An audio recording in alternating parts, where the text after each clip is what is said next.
and in this video we're going to be having a little look at improving your writing skills. So there may be many of you out there, you could be taking an exam, in which case you want to improve your marks, or just people out there who use written English every day and you want to improve your level. So this video is perfect for you because I'm going to be running through some tips to help you improve your writing. Let's have a little look.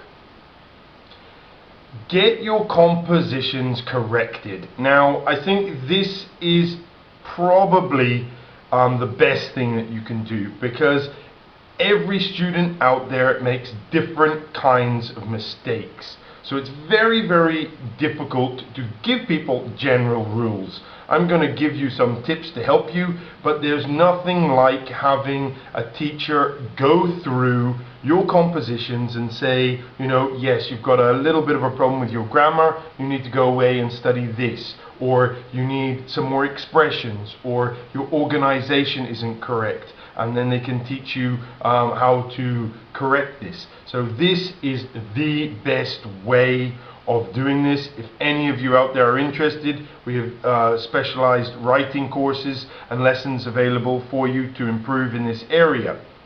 But this is the best way of actually doing it. Other than this, check your own work. Now, so when you write a composition, read over it. Now, a lot of people actually don't do this.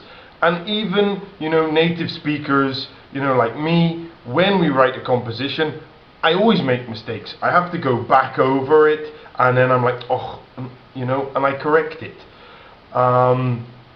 This is because, you know, there's so many things going through our minds, and also, especially if you're doing an exam, you're obviously under a little bit of pressure and stressed out, you know, so this is why you make mistakes. So always check over your composition to find those little slips.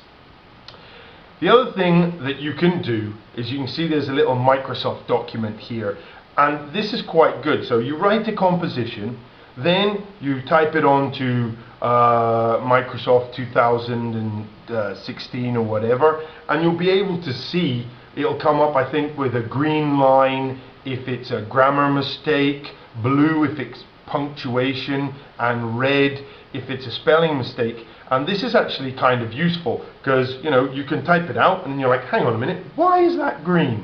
And you go to autocorrect and go, oh yeah, the tense is wrong.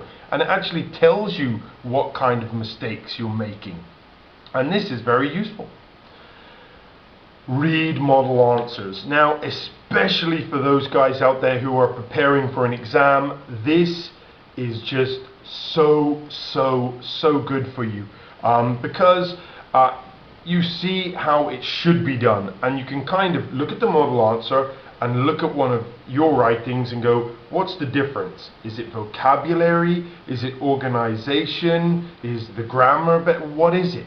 And this will show you and teach you so much. So read plenty of model answers, because you can see what is required of you. You can see exactly how it should be organized as well. All right. And from doing this as well, you can also learn so many vocabulary, new vocabulary items, and also lots and lots of expressions that they'll obviously have in the model as well. So model answers are a gift, and hopefully you're using a textbook which has lots of them at the end.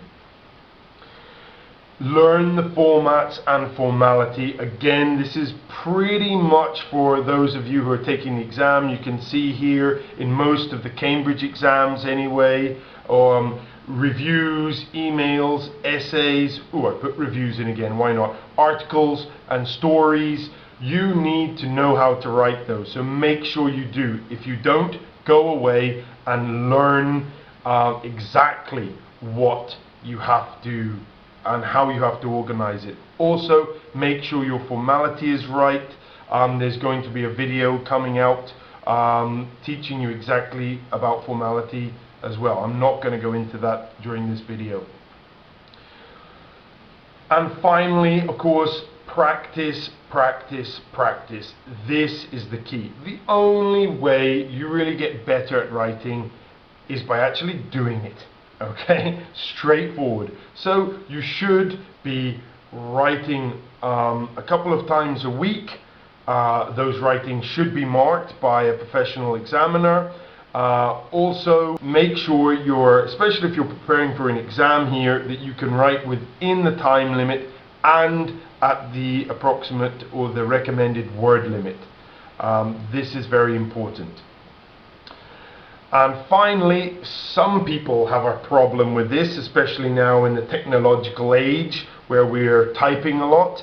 Make sure your writing is legible. Legible, in other words, the examiner can read it. Okay, so you can see an example here, actually someone with some quite beautiful handwriting, but some people out there, especially because you're writing fast and you're trying to get your ideas down on paper, you write too quickly, and it's very, very difficult for the examiner to read your writing, and this is not going to make a good impression, especially if the examiner is going to sit there, you know, saying, what is that? Is it stuff or, you know, they're not going to spend time. They don't have time to do that, and they shouldn't need to do that. So make sure your writing is legible.